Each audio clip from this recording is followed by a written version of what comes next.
Մեծարգո պարոն վարչապետ, ճիշտն ասած, պատգամավորական գործունեության իմ համար ամենահետաքրքիր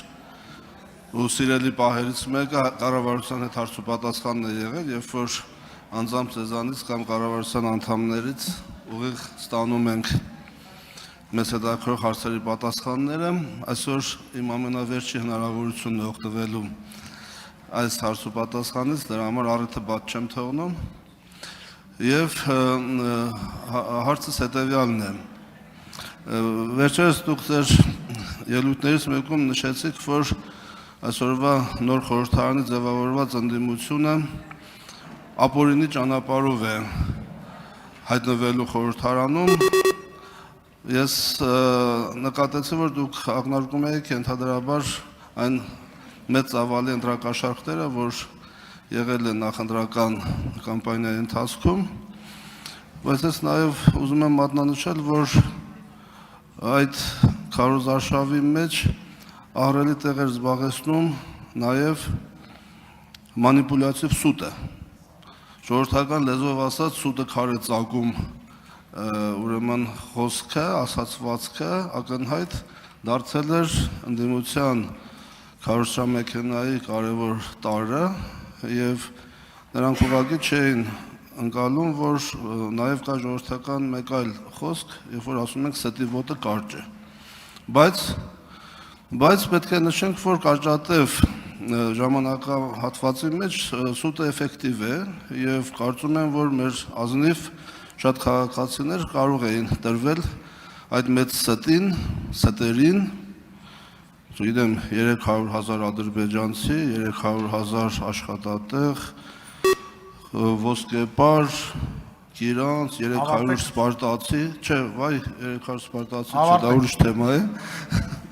ձեր կարծիքը այդ մասին։ Շնորհակալություն, հարցին կպատասխանի Հայաստանի Հանրապետության վարչապետ Նիկոլ Փաշինյանը, համեցեք պարոն վարչապետ։ Շնորհակալ եմ պարոն Թորոսյան հարցի համար, շնորհակալ եմ նաև այս ընթացքում ձեր գործունեության համար, նաև հարցուպատասխանների ընթացքում հարցերի պարզաբանման հնարավորության համար։ Հիմա կոնկրետ նախընտրական շրջանում եմ ասել, հիմա էլ վերահաստատում եմ, որ 300,000 ադրբեջանցիների վերադարձի թեման դա fake մտածածին հորինովի թեմա է եւ նման բան չի եղել, չկա եւ չի լինելու եւ նաեւ բացատրել եմ թե ինչու եւ ընդհակառակը կարծում եմ որ մեր հանրությունն էլ պետք է համապատասխան արձագանք ցուցաբերի այն քաղաքական ուժերի նկատմամբ ովքեր սուտը տարածել են եւ ելի եմ ուզում ասել որ նման թեմա ընդհանրապես թեկուզ լրատվական ֆոնի մակարդակում պահելու հնարավորություն կա միայն պատերազմի եռագլուխ կուսակցության խոսույթները շարունակելու դեպքում։ Այսինքն, եթե մենք հակամարտության տրամաբանության մեջ ենք մտնում, ինչ խոսույթներ կարող են ձևավորվել, բայց խաղաղության օրակարգը եւ խաղաղությունը թեմաները, բոլոր թեմաները փակում է եւ փակել է։ Եվ սրանում է իրողություն։ Ինչ վերաբերում է հարցի առաջին մասին, այո, ակնհայտ է, որ լայնածավալ ընտրակաշառքներ են բաժանվել եւ ակնհայտ է նաեւ, որ առաջին անգամ մեր պետությունը այսքան կարողացել է պայքարել ընտրակաշառքի դեմ եւ առաջին անգամ է, որ այս ծավալի ընտրակաշառքին ժողովուրդը հաղթել է։ Այս շատ կարեւոր է, որովհետեւ նախկինում երբեք չի եղել դեպք, երբ որ այս ծավալով ընտրակաշառք բաժանվի եւ ժողովրդի ձայնը արտահայտվի։ Սա մի կողմից ցույց է տալիս մեր պետության ինստիտուցիոնալ հասունությունը, մյուս կողմից ցույց է տալիս, որ այդ ճանապարհը դեռ պետք է շարունակել։ Եվ ելի ուզում եմ ասել, որ ընտրակաշառք բաժանողներին Հայաստանի քաղաքական կյանքից արմատախիլ անելը այսօր այդ փաստի բերումով դառնում է օրակարգի առաջնահերթություն եւ հատ պետք է իրանց ուղղակի արմատախիլ անել բոլոր հնարավոր միջոցներով եւ մենք գնալու ենք այդ ճանապարհով։ Ինչի մասին ես նախընտրական շրջանում էլ խոսել եմ եւ այդ խոսույթը ստացել է Հայաստանի Հանրապետության քաղաքացիների աջակցությունը։ Ուրիշ բան եմ ես ուզում ձեզ ասել, ես վիճակագրություն վերցրի, ցավալիորեն 2021 թվականից հետո ընտրակաշառքի գործերով որպես մեղադրյալ ներգրավված ոչ մի մարդ այսօր բանտում չի։ Եվ սա այն մեծագույն հարցն է, որի պատասխանը մեր դատաիրավական համակարգը պետքա տա։ Արձագանքեք։ Շնորհակալություն, պարոն վարչապետ, ես սովորաբար անդրադառնում եմ այն թեմաներին, որոնց մեջ մտնելով ես ինքս իմ մաշկի վրա զգում եմ դրանց ցավոտ էֆեկտը։ Եվ այս ստի ու կեղծիքի ամբողջ ընթացքը իմ համար շատ ցավալի եղել նախընտրական քարոզարշավի ընթացքում։ Ես հասկացել եմ, թե ինչքան մեծ ու ահռելի վնաս է տվել դա բարոյահոգեբանական տեսանկյունից մեր քաղաքացու, մեր ընտրողի համար, գիտակցական եւ ենթագիտակցական ինչպեսի ահռելի ճնշում է եղել, ցավոտ, զգայական, վախեցնող եւ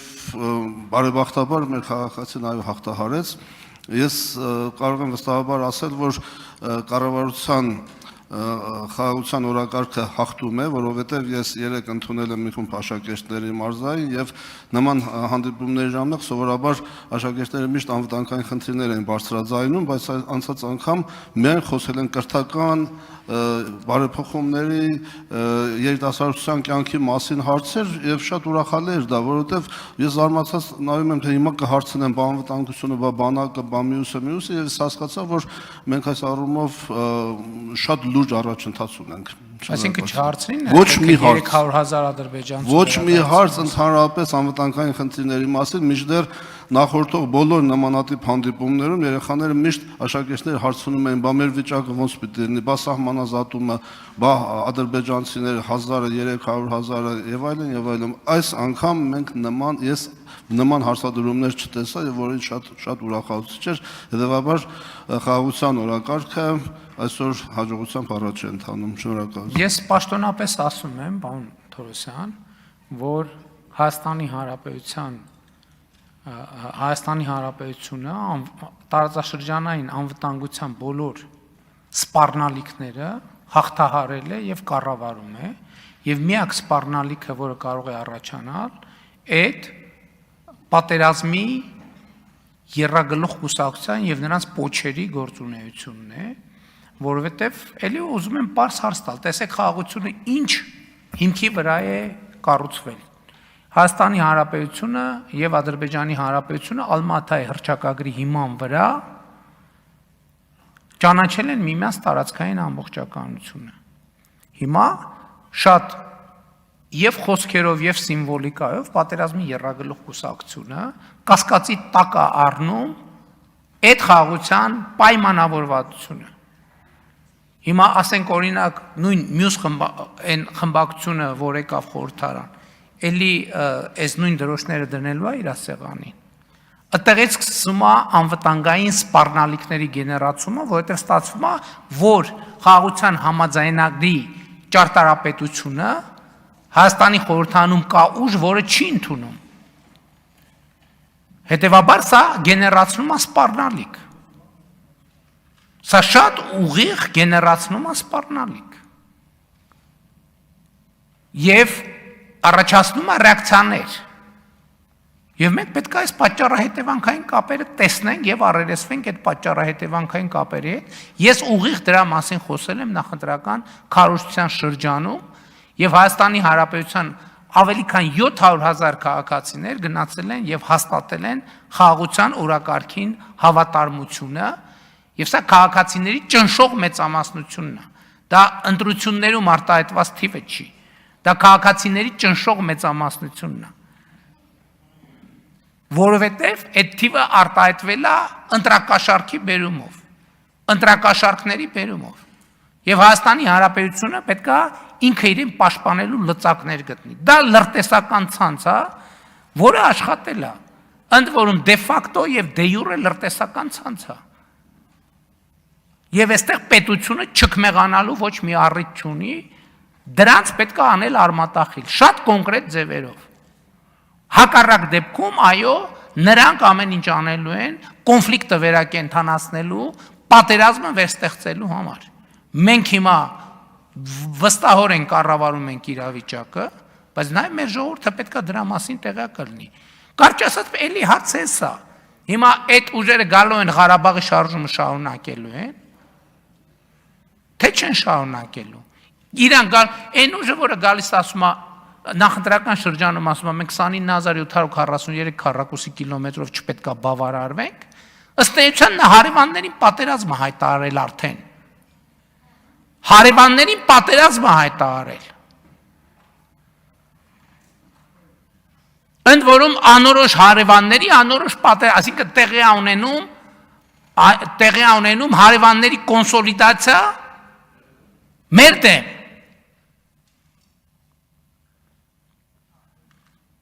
Եվ Հայաստանի Հանրապետությունը պետք է ռեակցիա տա։ Հակառակ դեպքում մեզ պետք է ասեն դուք այսինքն համաձայն եք այդ խոսույթի հետ։ Բա ընտրակաշարքով երկիրը բերեն դնեն բանի տակ, հարվածի տակ։ Ու ասենք Հայաստանի որևէ մեկ ուզում է չքմեղանա, բերեն օտարերկրյա գործակալին դնեն ցուցակի երկրորդ համար, որ ազգային ժողովի գաղտնի բաները, արձանագրությունները փողով դուրս է տալիս, եւ որևէ մեկը պետքա չքմեղանա։ Սա ընտրություն չի, սա երեխաների, ոչ, սա միայն ընտրություն չի, սա երեխաների հեղափոխություն է, եւ երեխաների ապագային սպառնացող ցանկացած սպառնալիք պետքա ջարդուփշուր արվի հենց բնում։ Այդ սպառնալիքները անուններ ունեն։ Ռոբերտ Քոչարյան, կալուգացի օլիգարխ եւ բելարուսամետ օլիգարխ։ Պետք է ջախջախվեն իրենց բնում։ Ես էլի ասում եմ այս ամբիոնից, այն քաղաքացիները Հայաստանի Հանրապետության, ես ասում եմ, քանի վարչապետ եմ, ջախջախելու եմ հասցեական դրանց հասցեական ջախջախելու եմ։ Այն քաղաքացիները, որոնք այս գծի հետ համաձայն չեն, կոչ եմ անում հեղափոխություն անել Հայաստանի Հանրապետությունում եւ փոխել կառավարությունը։ 24 թվին ոնց ասացի, Ղարաբաղի շարժումը չի շարունակվել, ով համաձայն չի, կոչ եմ, ընդդիմություն կոչ չի անում դուրս գալ փողոց, ես եմ կոչ անում։